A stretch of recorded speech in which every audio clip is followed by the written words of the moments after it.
Dear learners, welcome.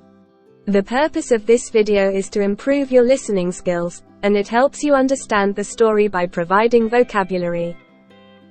There are also some comprehension questions, and a quick competition that you can answer. By the way, enjoy this video, and I hope you like the story. Okay, let's begin.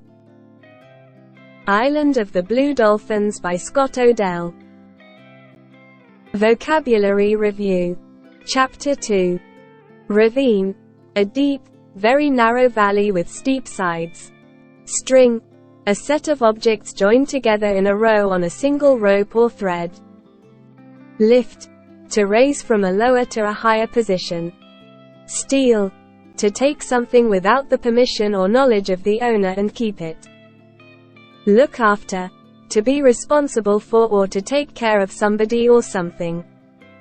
Paddle. To move a small boat through water using a paddle. Bead. A tiny hole through glass or wood piece that can be put on a string with other similar items to wear as jewelry. Carry. To move someone or something from one place to another. Sail. To travel on water by the action of wind upon sails. Village. A group of houses which is smaller than a town, usually in the countryside. Chapter 2. Changes.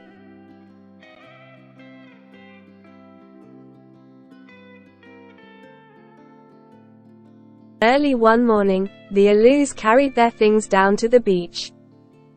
It was a dark day, and there was a strong wind from the north. We had no payment yet for the skins. So, our men hurried down the ravine to the beach. The women hid themselves in the long grass on the cliff. Ulape and I joined him there. Piles of otter skins were lying on the rocks. Half of the hunters were already on the ship. The rest of them were throwing the skins into a small boat. My father was talking to Orlov, but I could not hear their words. The hunters were laughing loudly. The boat was now full of skins, and it went to the ship. Orlov lifted his hand and made a sign. After a short time, the boat returned from the ship with a black chest in it. Two of the hunters carried the chest onto the beach. Orlov lifted the top of the chest and took out 2 or 3 strings of beads. There was not much light in the sky, but the beads shone in his hand. Ulape was very excited, and I heard cries from the women. They all loved colorful beads. But the cries stopped when my father spoke. 1 string of beads for 1 otter skin is not enough, he said. 1 string of beads and 1 metal spearhead, Orlov said. The chest does not contain enough beads or spearheads. There are more chests on the ship, the Russian said. Then bring them here. There are 900 skins on the ship and 50 here on the beach. We need 3 more chests of this size. Orlov said something to his Alus that I could not understand. And the hunters began to carry the skins to the boat. My father was standing between them and their boat. Suddenly he said, "The rest of the skins have to stay here. You can have them when you bring the other chests." "I need to put everything on the ship," Orlov said, looking up. "There will soon be a storm. Bring the chests. Then we will help you with our boats." Orlov did not answer. He looked round at our men on the beach. He looked up at the cliff and at my father. He said something to the Alus. Then he got into the boat and went to the ship. The hunters moved quickly. Ulape and I jumped up, and there were cries from the women behind us. My father was lying on the rocks, with blood on his face. He slowly stood up. Our men lifted their spears and ran down the beach towards the Alus. A small cloud of white smoke came from the ship. We heard a loud noise, and 5 of our men fell. The fighting moved up and down the beach. Men fell and got up to fight again. Other men fell and did not get up. My father was one who did not get up. Orlov now returned from the ship with more Alus. Our men were pushed back to the cliff. There were not many of them now, but they continued to fight. Suddenly Orlov and his men turned and ran to their boat. Our men did not follow them. The hunters reached the ship. They put up the red sails, and the ship sailed between the two rocks away from Gala's at. We watched it while it was leaving. Another small cloud of white smoke flew up from it, and a strange sound passed over our heads. It was like the sound of a great bird in flight. My father was dead. The reason for his death, everyone agreed, was his big mistake. He told Orlov his secret name.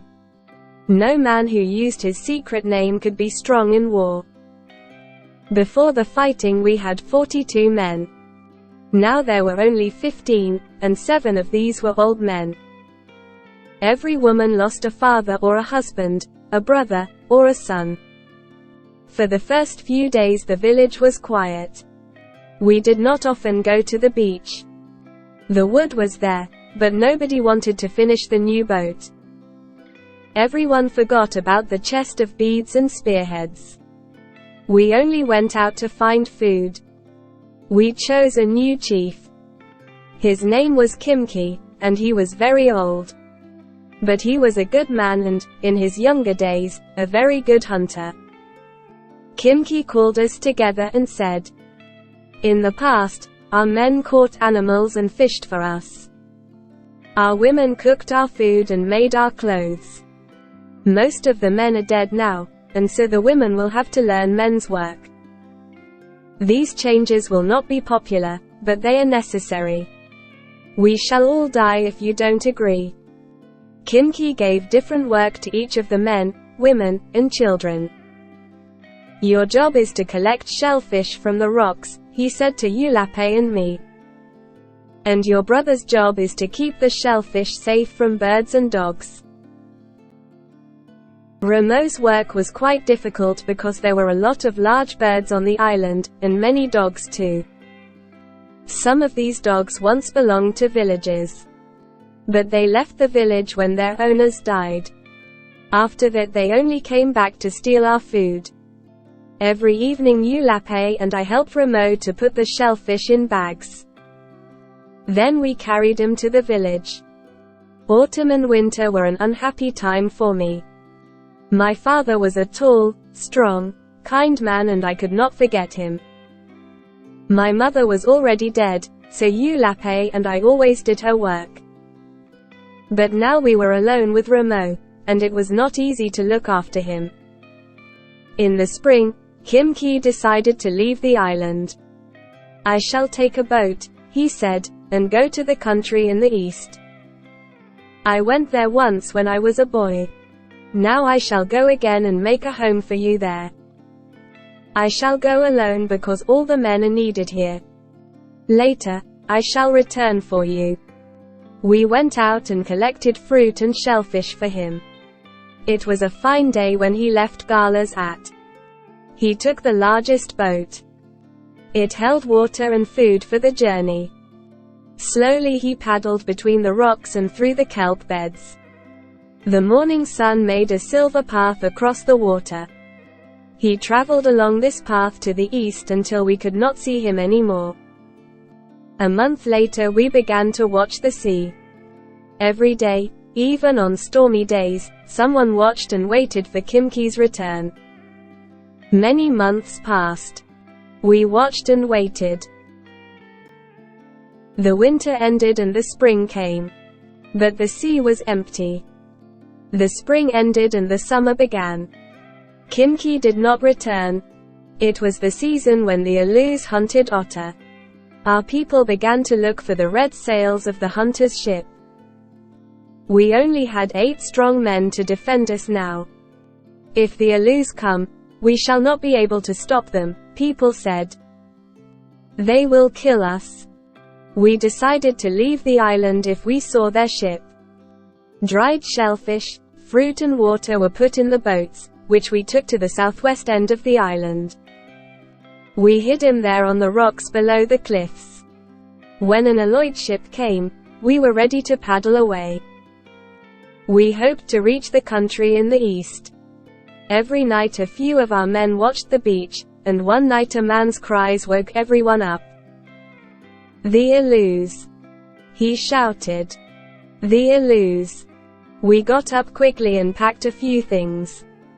I took my grass skirt and my otter skin coat. The skirt was very pretty.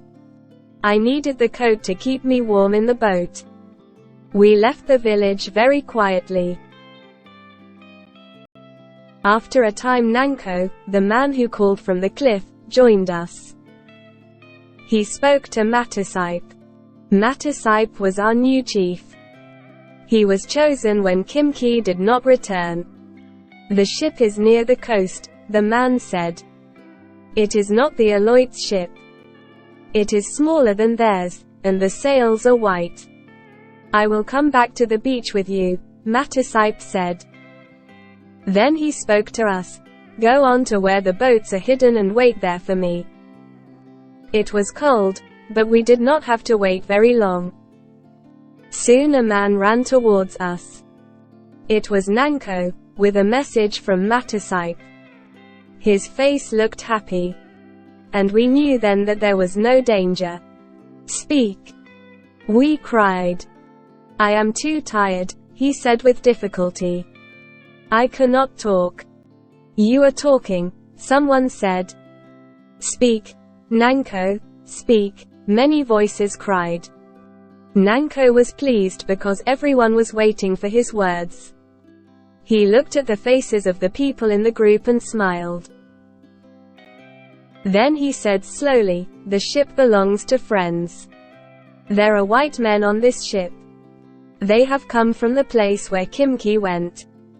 "Has Kimki returned?" an old man asked. "No, but he told the white men that we are here." "What do they look like?" Ulape asked. "Are there any boys on the ship?" Ramo said. Everyone began to ask questions, and Nanko held up his hand. "The ship has come to take us away," he said. "That's the only reason." "Where will it take us?" I asked. "I do not know," Nanko said. "But Kimki knows, and the white men will take us there." So, we turned back to the village. Everyone felt afraid of this change in our lives. But we were happy too.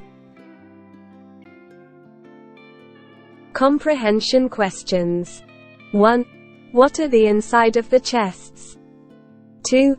What happens when the hunters reach the ship? 3. Why does Kimki decide to leave the island, and where to go? 4. Who is the new chief after Kimki? 5. Who are they in the white sails ship, and what is their purpose? Quick competition. Read the sentences below and find the correct adjective, adverb, or verb used in the story. 1. The hunters were laughing, blank. Loudly or quietly. 2. I shall go, blank, because all the men are needed here. Together or alone. 3. We hid him there on the rocks, blank, the cliffs. Below or above. 4. Nanko, blank, because everyone was waiting for his words. Was satisfied or was pleased. 5. Everyone felt, blank, this change in our lives. But we were happy too. Afraid of or scared of. Thank you for listening to this chapter. Now, read the comprehension questions again, and try to find the answers in the story. Then, do the quick competition part. Also, the answers are in the explanation part of the video. Check out your answers over there. Moreover, don't forget to subscribe for the new episodes. If you like this chapter, click the like button. To make this project more effective and beneficial, let me know in the comments below.